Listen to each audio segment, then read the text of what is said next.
regular American families like yours are lifted one innovation, one inventor, one American at a time. Chewing on a piece of grass, walking down the road. Tell me how long you gonna stay. 22 minutes past the hour, Sunrise America. Good morning on America's Talk Radio Network. I'm Scott Ledger, and Lexi Lapp joins me every morning. On the phone with us right now, Renae Azziz, Director of Virtuoso Education Consulting. Good morning, Renae. Good to talk to you. Good morning, Scott. Congratulations on the show. Thank you very, very much. Looking forward to doing some great radio and talking things that really do matter. And the school discipline is on the tip of everybody's tongue, not to mention Common Core. Lots of people criticizing both the education system and whether it's falling apart. Where the blame goes is probably a different conversation. But I was surprised when reading the prep you sent us that 1 in 3 students will be suspended at some point before they graduate high school. And African American students have the highest rate of out-of-school suspension at both elementary and secondary levels. I was really surprised to see the elementary. Huh? Yeah, very.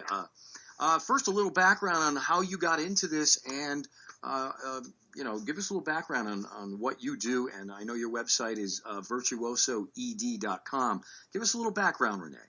Yeah, so I started my career out as a behavior consultant, and so in that role, I was responsible for kind of putting out fires in the classroom. I worked at all levels, elementary, middle, and high school.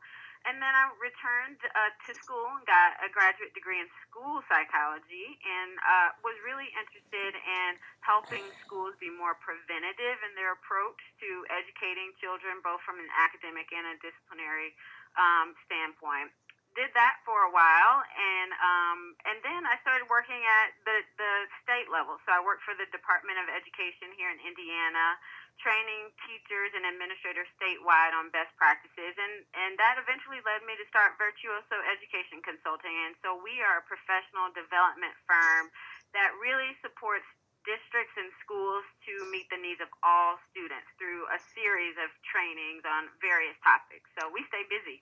Why is there a disparity between the numbers of black and white students suspended? Is this a result of prejudiced educators? That's obviously, to me, the first question you got to ask. I know everyone asks that, and if only if it was that simple. There are really many factors that contribute to the disparity. The evidence that we have shows that we, no matter our ethnicity, we are all subjected to negative influences of implicit bias, and by that we mean that we all have kind of blind spots or unconscious beliefs and attitudes about people and their behaviors, and those things are activated without us consciously or intentionally applying these beliefs. So I really feel like the issue may not be an intentional racist act on the part of a teacher or an administrator. Rather, it's more likely the unconscious assumptions that are held about students that guide our responses. There's a word called stereotype. Yeah, that comes to mind. We're all subjected to it. Yeah. When I was young and I did something wrong in school, I got a butt whooping. Yeah. That works for someone. Yeah. What can parents do? Because a lot of people say at the end of the day, it is the parents' job to make sure their children behave. What can parents do? I think we can do a lot. I'm a parent myself, and I think that the most important thing we can do is really talk to our students about school expectations very explicitly. Talk about what they look like and what they don't. A lot of times there are differences between what we do at home and what we do at school. And so if at home you can just kind of, during discussion, just, jump in the conversation, that's somewhat different than what is expected at school. So we just assume that our kids can get that stuff, but we really have to talk about those things explicitly. And aside from that, I think always positively acknowledging our students for doing the right thing, and connecting that to the behavior that's expected at school is important. So if at school respect is important, let's acknowledge our students for being respectful at home. Make those very explicit connections. That's Renae Azziz, Director of Virtuoso Education Consulting. The next question is, if you've got a discipline gap, is this going to create an achievement gap? Does that happen? It seems so. The impact of the loss of instructional time from students being out of the classroom and discipline is devastating.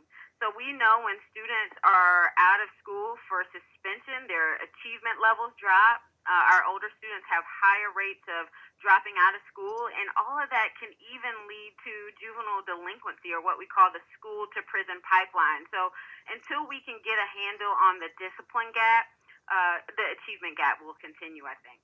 There's always alternatives to punishment. Banging, right? Like I think of Bart Simpson. I will not talk in class. That kind of stuff. Are there disciplinary alternatives other than suspension?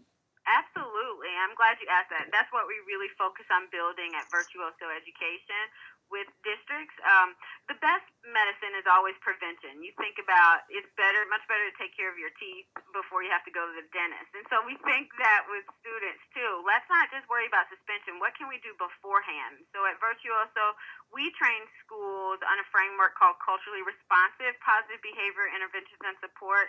And it's really about teaching explicitly how to talk to our students about our expectations and acknowledge the behavior we want to see. So instead of saying, stop running down the hallway, we'll say things like, walk, right? So we're focusing really on what we want to see.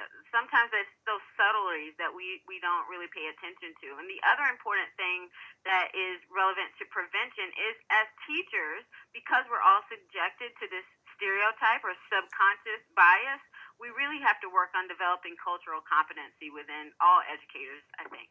I'm really surprised when I was reading, like I said, the prep, that a lot of this was, when I was in high school, I got suspended, but that was, it was my senior year, and to be honest with you, I mooned a bus full of teachers.